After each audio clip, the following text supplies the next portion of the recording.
Hello everyone, welcome back to our channel startuplanes.com. I am More Tanvi and as you know, these are the series of interviews that we are conducting for the promotion of some excellent startup across our country. Now the question is that why you should watch this interview. You should watch this interview if you are a job seeker. You should watch this interview if you want to know the merits and demerits of starting a freshly new business. You should watch this interview if you want to invest. So let's know more about some wonderful startups from the CEO and founders of various startups. For today's interview, we have Mr. Saurav Datta, who is the co-founder and director at Practive. After spending around 2 decades in the corporate world, Saurav started his venture in partnership with his co-founder Madhulika Sharma. During his corporate stint, Gaurav had senior leadership positions with companies like Airtel, Pantaloons, etc. In his last couple of roles in the corporate space, Gaurav has been a director of analytics and data science team with Target and then JC Penney. Gaurav is also a visiting faculty with MICA Ahmedabad and a professional keynote speaker with 20 years experience.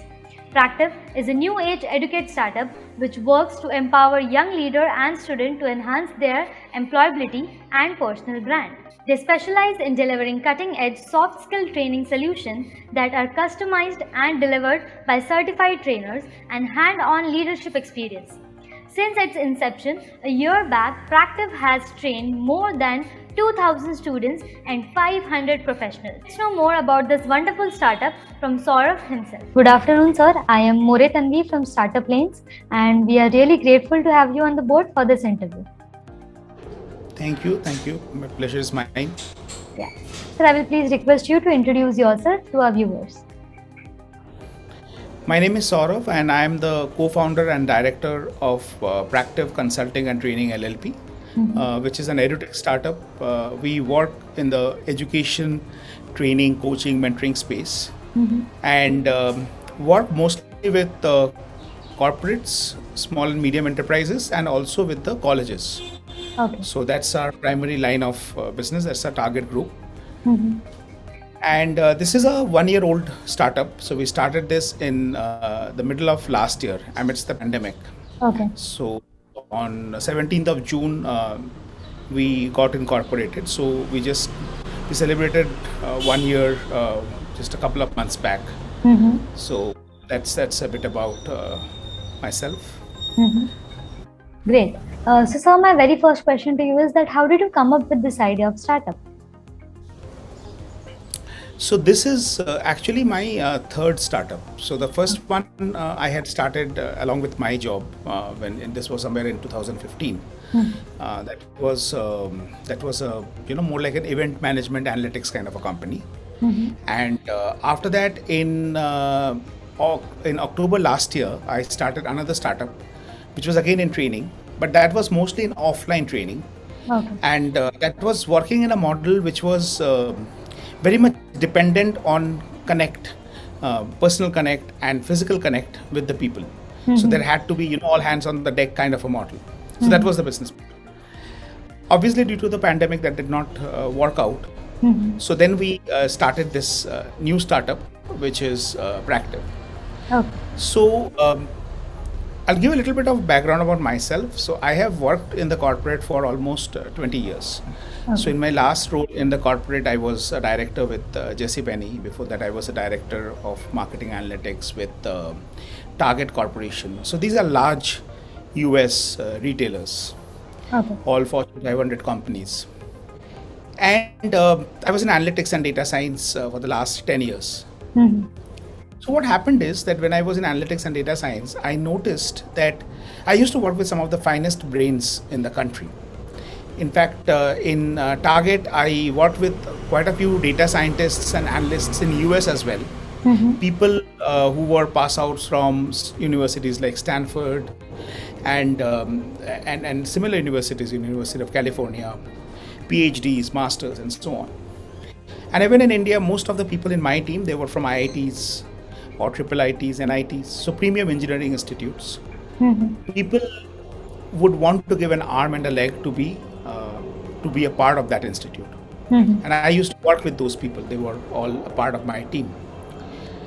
One thing which I realized is that while technically these people are very sound, but I would see their growth getting stagnated, and primarily because they were not able to express themselves. They were not able to present themselves in front of the board. They were not able to come across as someone who has the leadership potential. If you look at the technical side alone, then I think they would probably have more potential than many of us, many of the MBAs, many of the business leaders that we have. But just because they are not coming across as confident, just because they are not coming across as someone who can run the show or run the department, in many cases they would be sidelined. And when it comes to promotions, increment, appraisals, they would always get a raw deal. And that is what used to hurt me. In fact, there were people who would come for a one-on-one discussion with me, and they would be from IITs and so on. And the first 10-15 minutes, I would keep on nudging them to look into my eyes and talk. They were so shy. They would look at the desk, they would look at the wall behind me, they would look at the flower vase, but they won't make eye contact with me. So that is kind of something which actually gave me the inspiration to start something where I can help these people become more employable, become more stronger when it comes to establishing their personal brand. And this is, I'm talking about the tier 1 institute. Now imagine the scenario in the tier 2 or tier 3 institutes and in smaller cities and towns, right? So it's very different, and the picture there is really scary. 1 million people get added to the workforce every month in India. Okay. And 50% of them, just 50% of them have any kind of basic employability training. The rest 50% have no clue what they're getting into. And today, with the opportunity shrinking, what's happening is people from very premium institutes are also competing in the same job bracket, in the same salary bracket as some of these people. So for them, the competition has intensified. Now they're competing with the best of the best, who have probably gone through a lot of finishing school kind of curriculum, who have probably gone through a lot of soft skills training, while these guys are clearly at a disadvantage. So that is what inspired us to get started with this venture. Great. So talking about this startup, I want to know what was the most difficult part in the early stage of the journey? We are still in the early stage of the journey. Yeah. And I think the first 5 years we would continue to be in the early stage of the journey. So the most difficult part for us, it's very hard to say what was the most difficult part, because at one level I think everything was manageable.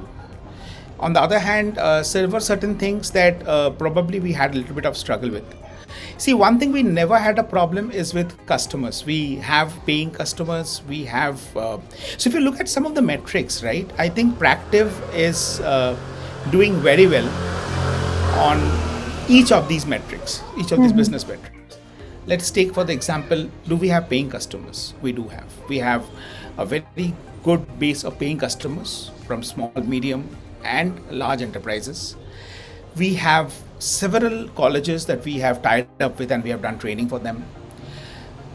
We have a pipeline of customers. We have a very strong network of trainers. We have everything that we need to keep the company going, and that is probably one of the reasons that in such a difficult year, when most startups are struggling to stay afloat, we have been able to become profitable. And that has become possible for the very simple reason that none of the obstacles that came our way was big enough for us to be to be a deterrent. It was an obstacle nevertheless, but it was not big enough for us to be getting nervous or getting jittery about anything. So there's nothing that I would call as like a major obstacle. I think the normal challenges in terms of reaching out to the business and getting business, but I think none of that was an obstacle. In fact, I have got a lot of support from my own corporate and professional network, who form a large part of the base that I work with now. Okay. So, sir, my next question is that according to my knowledge, there are number of other organizations who do the same work. So, I want to know what was the market gap that you identified before commencement? See, the soft skills market, it's a pretty interesting place because there are two kind of people who are operating in this place. So one are those who feel that they don't really need a training to be a trainer. So there are English teachers teaching communication skills. There are executives or retired executives who are teaching leadership skills. On the other side of the spectrum, there are people who feel that just the training is good enough. We don't really need any experience.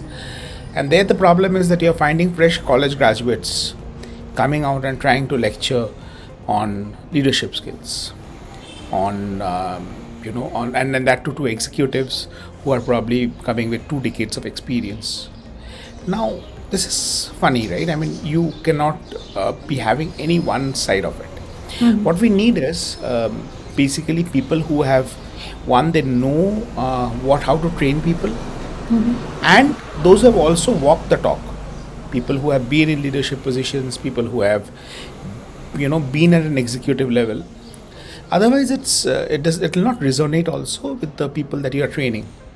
So that is where we found a gap, that there is a dearth of trainers who have or capabilities, training capabilities, where you you have both the training certification or the training qualifications that are required. On the other hand, you have the industry experience.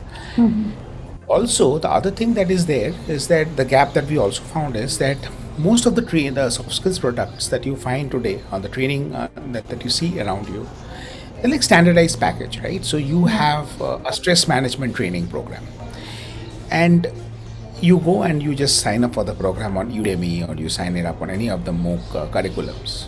Now the same program is for you, the same program is for me.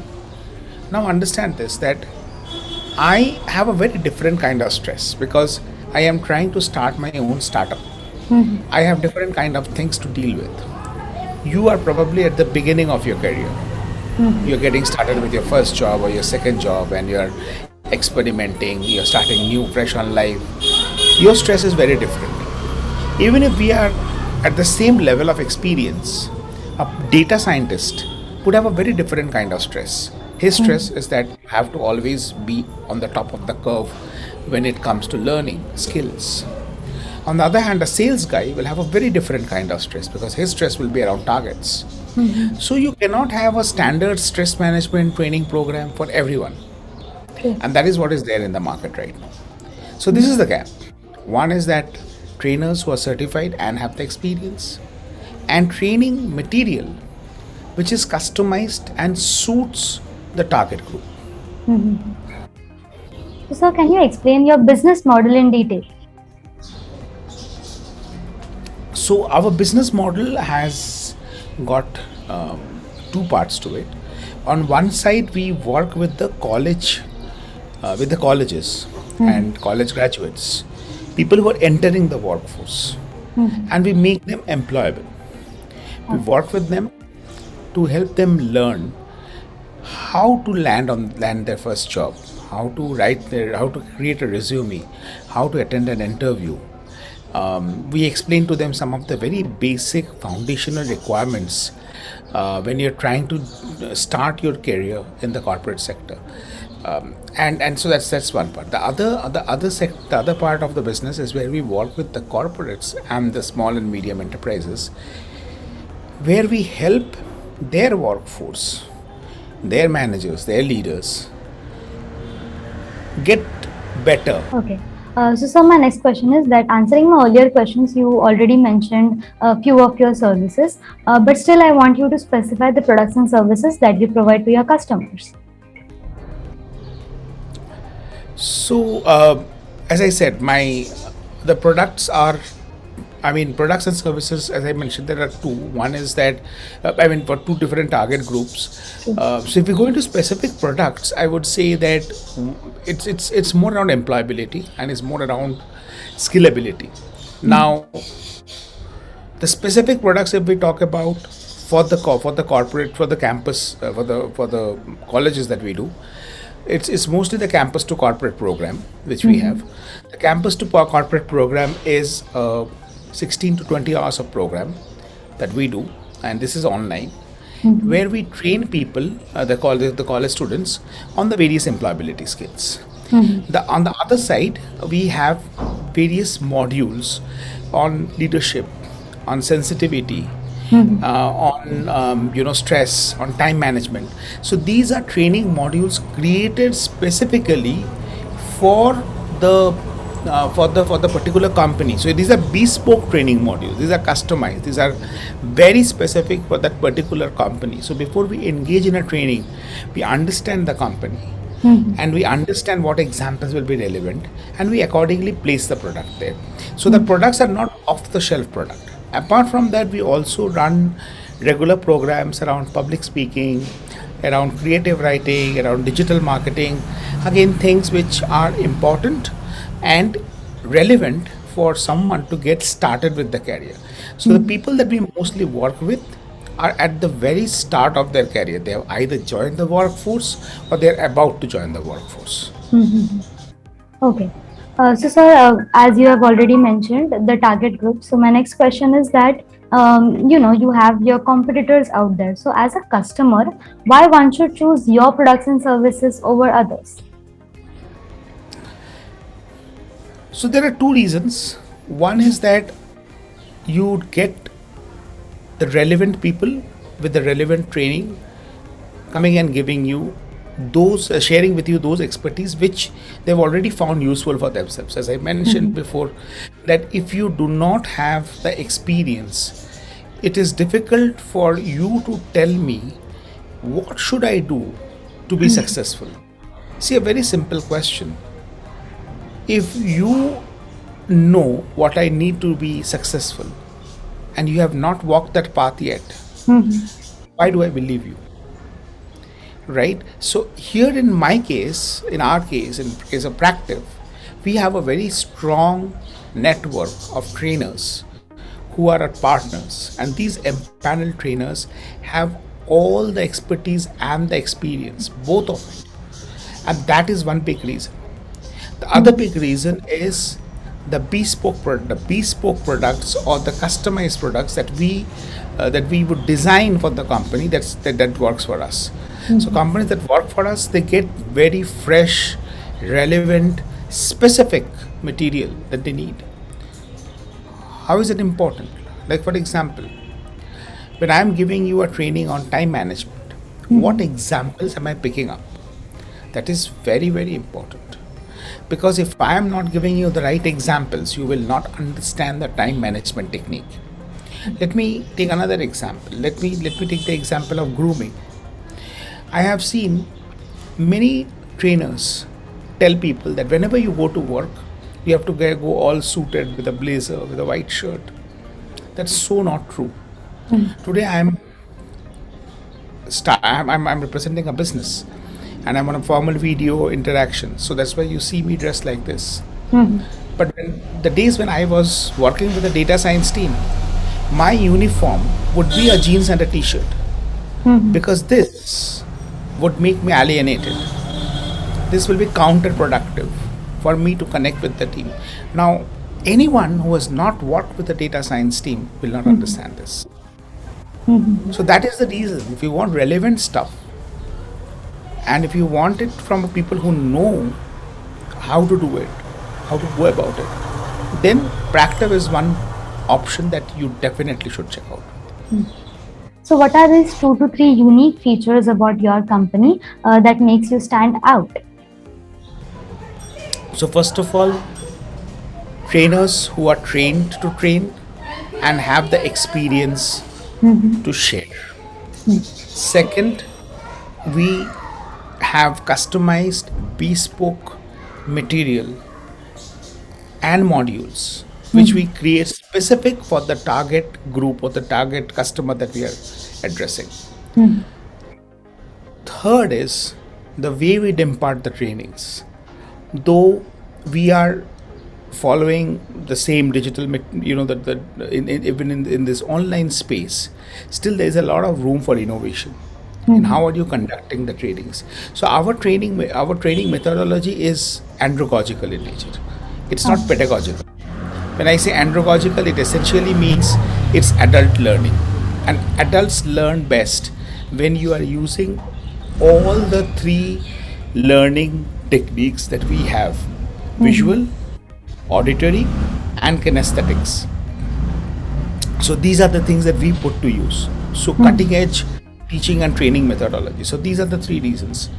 Top notch trainers with the most relevant experience, the materials and the programs are customized, and the delivery is cutting edge and something which is very much fine tuned for this online world. We are not trying to force fit a physical world material into the online space by taking a scanned copy of those same pictures and those same lectures and then giving it in the online space. These are specifically created for the online space. Okay. So, sir, you mentioned multiple services that you perform, that your team performs. So, I want to know that as a job applicant, why one should choose to, work with you? So the most important reason to work with Practive would be that you get to work with a bunch of people who are extremely well networked. They have the ability to not only connect you with the right customers or the right industry fraternity, but they have the ability to also connect you to the right knowledge sources. So these are the people who have been training other people, right? So for example, if you are a part of Practive, let me take the example of some of the people who work with us as training coordinators. So their job is to coordinate all the training logistics. Now when they are a part of this team, what they're getting to experience is a first-hand training. So they are a part of the training also, right? I mean, they're sitting inside a training, which is a paid training, and which is one of the best trainings in soft skills that we have now. And you are getting to do that free of cost, and you're getting paid for that as well, right? You're attending the training. And so while you continue to work, you also continue to learn, because the entire program is about learning. So that is one of the biggest reasons. I don't think any other company, apart from in the training sector, can give you that luxury. And even within the training sector, not every company gives you that flexibility to learn, which we give. And that is one of the biggest reasons why people would want to work with us. Great. So my next question is very interesting. I want to ask that if not this company, what else you would be doing right now?